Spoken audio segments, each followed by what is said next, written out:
The Ascending Passageway of the Great Pyramid incorporates large single blocks of limestone, hollowed out to form the walls, floor and ceiling of the passageway.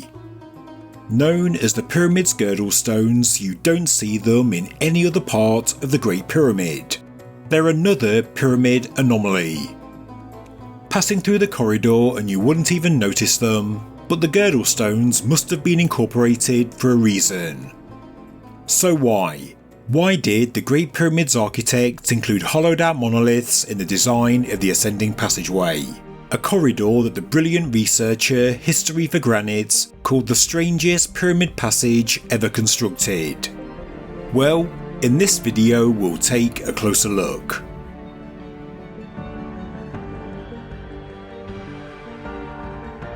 Hello everybody, and welcome to Ancient Architects.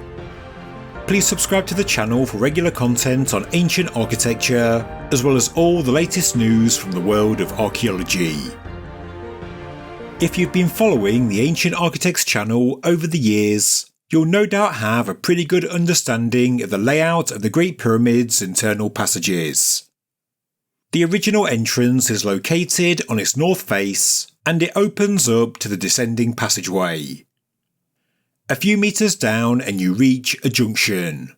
You can either continue down until you reach the subterranean chamber, or you can go up into the ascending passageway.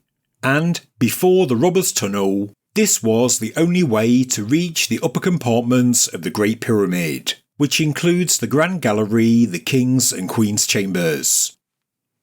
Of course, in antiquity, the upper access point was blocked by large granite plugstones, and today they're still lying in the lowest portion of the ascending passageway.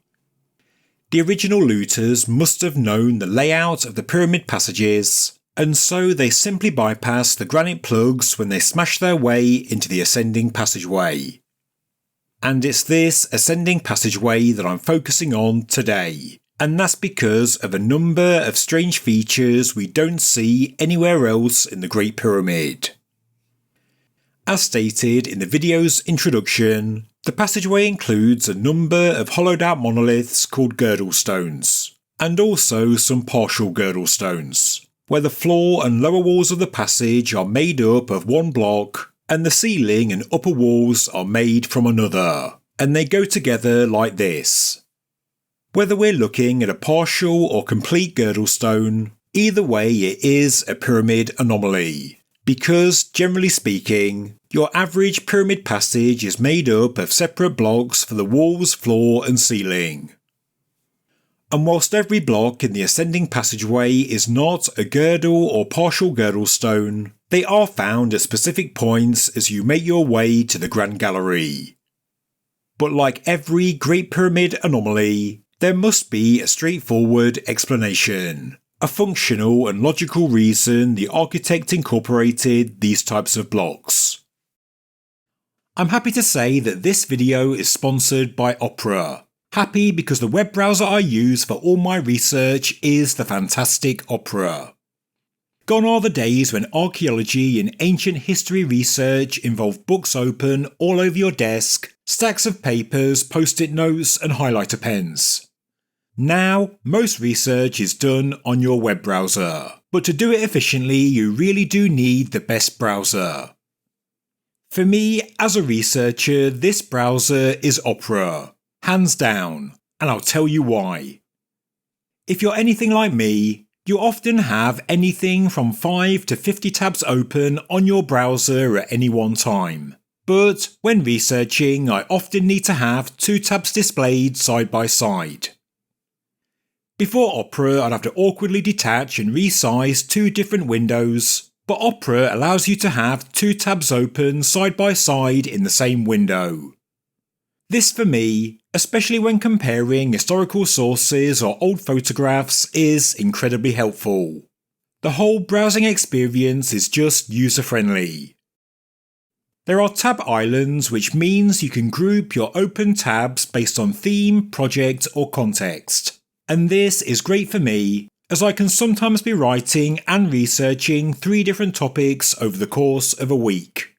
With tab islands, I can group all the relevant tabs accordingly, and expand and collapse as needed.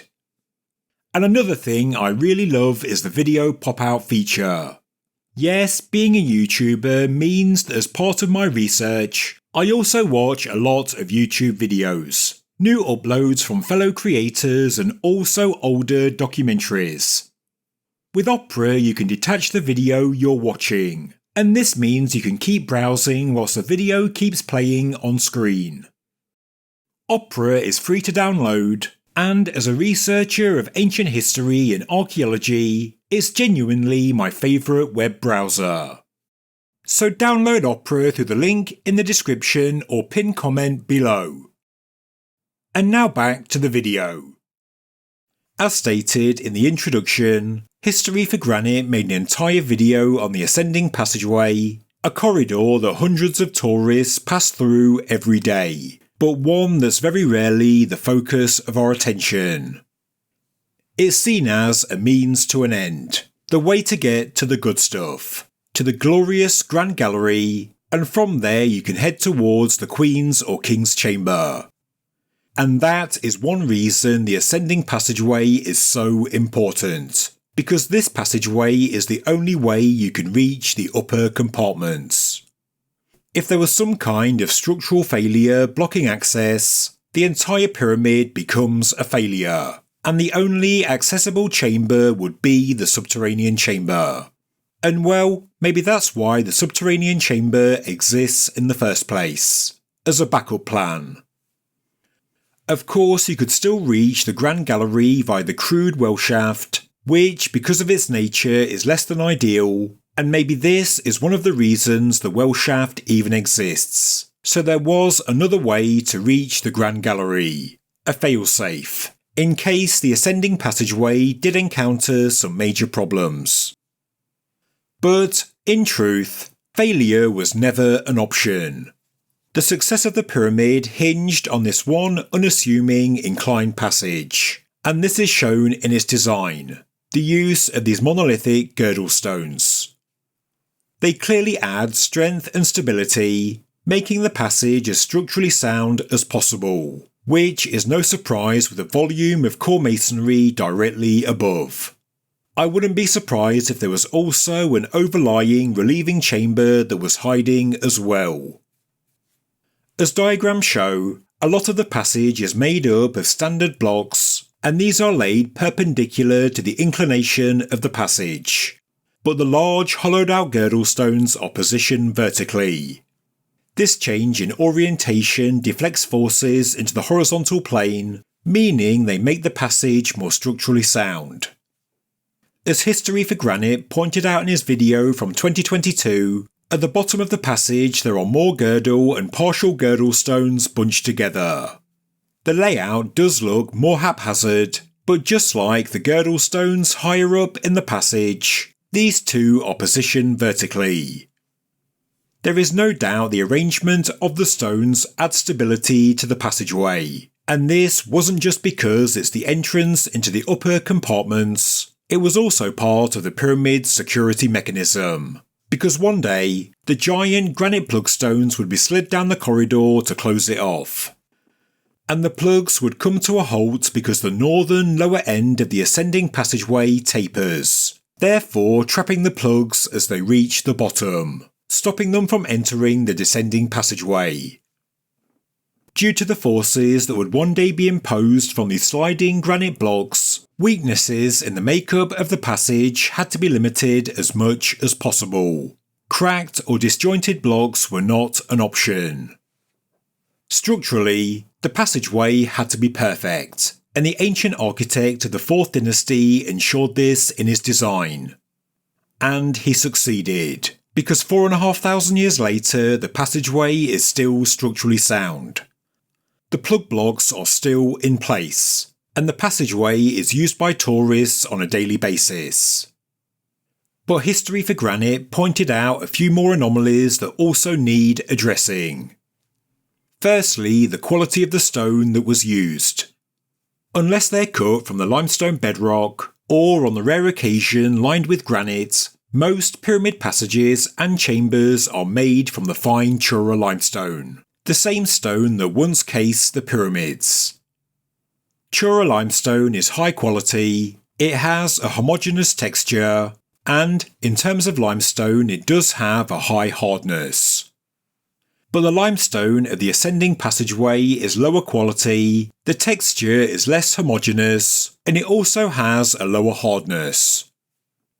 So, how can we explain this? Well, due to the hardness of Chura limestone, being fine-grained with a homogeneous texture, does this mean it's more susceptible to cracks? Is it more brittle? For example, a diamond is a 10 on the Mohs scale of hardness, but hit a diamond with a hammer and it will shatter into pieces. So, under the pressure of heavy sliding granite plugstones, could Chura limestone have cracked and shattered under such forces?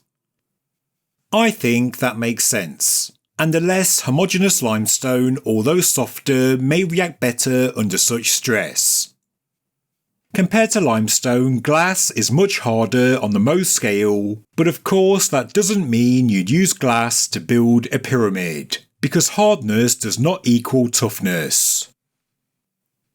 So, for the rock type, that's one possible explanation, but why are there more girdle stones at the lower northern end of the passage? And furthermore, history for granite also noted that these lower girdle stones don't have a perfect finish. The work is quite rough. As Keith Hamilton points out in his layman's guide to the Great Pyramid, the lower end of the passageway likely had a continuous set of girdle stones, because this area was to house the plugstones, and it was also where the passage was anchored into the surrounding core masonry, and where it joins up with the descending passageway. Therefore, this part of the passage had to be the most reinforced.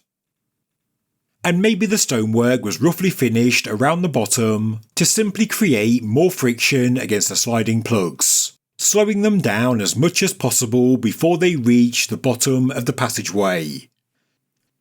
And one more thing we need to consider are the pointer carvings, a term that was coined more than 100 years ago by the Edgar brothers. They're positioned close to each upper girdle stone, but their function remains a mystery. Due to their position, they must have had some kind of relationship with these hollowed out monoliths, but what that relationship is open to debate. So, in conclusion, I like to think that everything we see in the Great Pyramid was cleverly thought out and is there by design.